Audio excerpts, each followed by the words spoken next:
전문가 김채영입니다. 조지아에 이사 오시는 많은 분들이 조지아에 가서 살면 1시간, 2시간 거리에서 관광할 만한 데가 좀 있나요? 그런 얘기들을 많이 하시거든요. 저는 지금 그 답을 드릴 만한 헬렌 조지아에 와 있습니다. 여러분들 헬렌 조지아를 뭐 인터넷에서 검색하다 보면 그렇게 나올 거예요. 조지아의 작은 독일 마을이다. 갑자기 생뚱맞게 왜 조지아에 독일 마을이 있는지도 궁금하실 것도 있고, 그 역사적인 배경이 있어요. 굉장히 흥미로운 역사적인 배경이 있는 거를 제가 그 궁금증을 오늘 풀어보는 시간을 가져봤습니다. I put my worries to the cloud, nothing can get me down. I'm in the mood, don't need a reason, yeah, I'm going out. Can't help if you don't wanna know it, I've been on about better than staying down. 자, 여러분, 헬렌 조지아는요, 특히 여름에 오면 많은 사람들이 튜빙을 많이 하는 데거든요. 차라우치 강 줄기를 타고 사람들이 많이 튜빙을 하는데, 그 튜빙하는 그 길이 원래는 나무를 잘라서 그 나무가 물을 따라서 아틀란타와 콜럼버스, 어거스타 쪽으로 부유 방법이라고 그래갖고 물에 동동동 떠가면서 나무가 부유 방식을 통해서 통나무를 물에 띄어서 그걸 통해서 먹고 사는 그런 벌목 산업이 유명했었던 동네거든요. 그런데 역사적으로요, 여러분, 그 1956년부터 1961년 사이에 미국의 아이젠하워 대통령이 인터스테이트과 인터스테이트를 연결하는 그 주와주를 연결하는 모든 도로 시스템을 전국적으로 구축을 하면서 헬렌 조지아는 쇠퇴의 길에 이르게 됩니다. 그리고 직격탄을 맞게 된 거는 그 인터스테이트 도로를 연결하면서 75번 도로가 미시건주와 플로리다를 연결하는 그런 도로였는데, 이 차라우치 강은 블루리지 마운틴부터 시작을 해갖고 플로리다까지 연결이 되는 그런 강이었거든요. 그런데 그 강을 통해서 벌목업을 하고 산림업을 했었던 헬렌 조지아의 그 생계는 위태로워지는 거죠. 75번 도로가 생김으로써 직격탄을 맞아요. 거기에다가 1957년도에 뷰포드 댐, 여러분들 잘 아시는 뷰포드 댐이 원래는 그 차라우치 강의 상류 부분을 막으면서 댐을 만들면서 레이크 레니어라고 하는 그런 인공 호수가 생기면서 그야말로 안팎으로 헬렌 조지아의 산림업은 위기를 맞게 되더니 1957년 뷰포드 댐이 완성된 것과 동시에 완전히 몰락의 길을 걷게 됩니다. 자, 여러분, 그런데 그 인터스테이트 도로가 생기면서 헬렌이 몰락하게 된 게 무슨 상관이 있나 그렇게 생각을 하실 수도 있어요. 인터스테이트과 인터스테이트 도로가 확장이 되고 구축이 되면서 통나무를 물을 통해서 운반하는 것보다는, 그러니까 트럭 운송으로 해갖고 좀 더 효과적으로 대량의 통나무들을 빠른 속도로 운반을 할 수 있는 그런 계기가 된 거죠.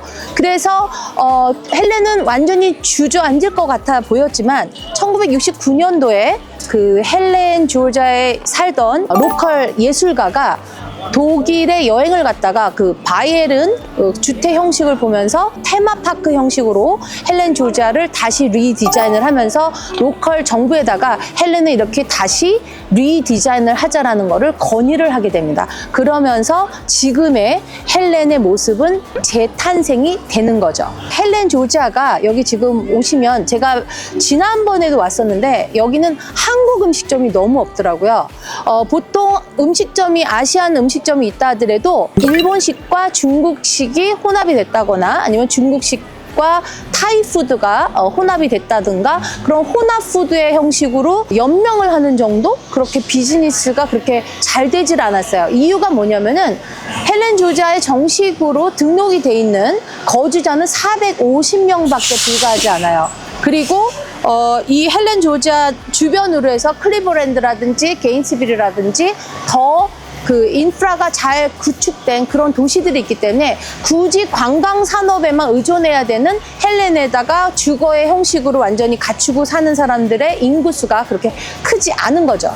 그래서 저는 부동산 하는 사람 입장에서 여기가 과연 그러면 부동산 가치가 앞으로 있을 것인가, 그런 거를 생각을 했을 때 본다면 인구수가 그렇게 받쳐지질 않기 때문에 부동산 가격이 상승할 가능성은 상당히 낮고요.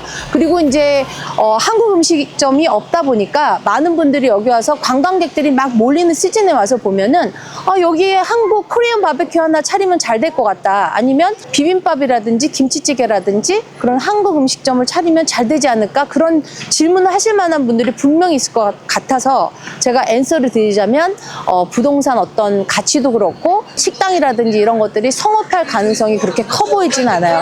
왜냐하면 관광 산업에만 의존해야 되고, 그리고 경기에 굉장히 센시티브한 관광 동네라든지 이런 데들은 그렇게 주 5일을 오픈해야 되는 그런 코리안 바베큐라든지 한국 식당들은 조금 리스크가 크죠. 그래서 원래 제가 알고 있기로는 한국 음식점이 들어섰다가 오래 버티지 못하고 폐업을 한 걸로 알고 있어요. 그래서 이럴 때는 오히려 어떤 비즈니스가 좋으냐면, 이 독일 마을로 인해서 옥토버 페스트 10월 달에 그 맥주 축제가 있습니다. 맥주 축제.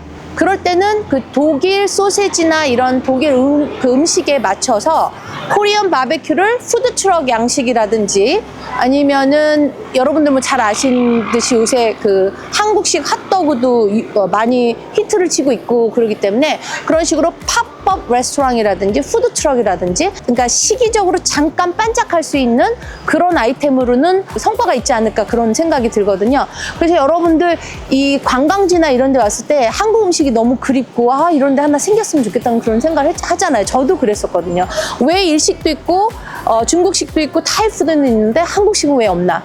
그만큼 상주하는 인구가 받쳐줘야 비즈니스가 돌아갈 수 있는데 아직 그렇지 못하다는 얘기죠. 그래서 그런 비즈니스 관점으로 저는 부동산 전문가이기 때문에 어디를 가더라도 여기가 부동산이 오를 것인가, 아니면 비즈니스를 오픈했을 때 어떤 승산이 있는가, 그런 거를 빠르게 스캔을 하는 그런 직업병이 있다 보니까 아무래도 그런 생각을 했습니다. 여러분들에게 그런 비즈니스 창업이라든지 그런 쪽으로 도움이 됐으면 좋겠다는 생각으로 영상을 만들었어요. 도움이 되셨으면 좋겠습니다.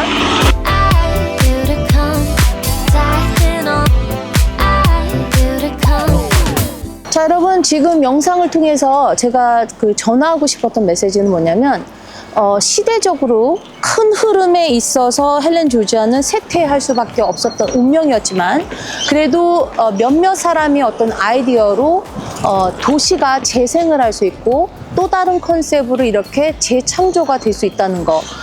그래서 어떻게 보면은 처음에는 여기 헬렌 조지아에 왔을 때 한국식의 어떤 테마파크의 어떤 화려함과 그리고 상업적인 그런 사람의 감각적인 그런 걸로 봤을 때는 여기는 많이 못 미치는 그런 좀 아쉬운 부분이 되게 많았지만, 이런 역사적인 배경을 알고 나서 보니까 시대적으로 뒤떨어진다 하더라도 다시 창조하려고 하는 의지만 있다면은 얼마든지 다시 재창조가 될 수 있다는 생각을 하게 됐고요.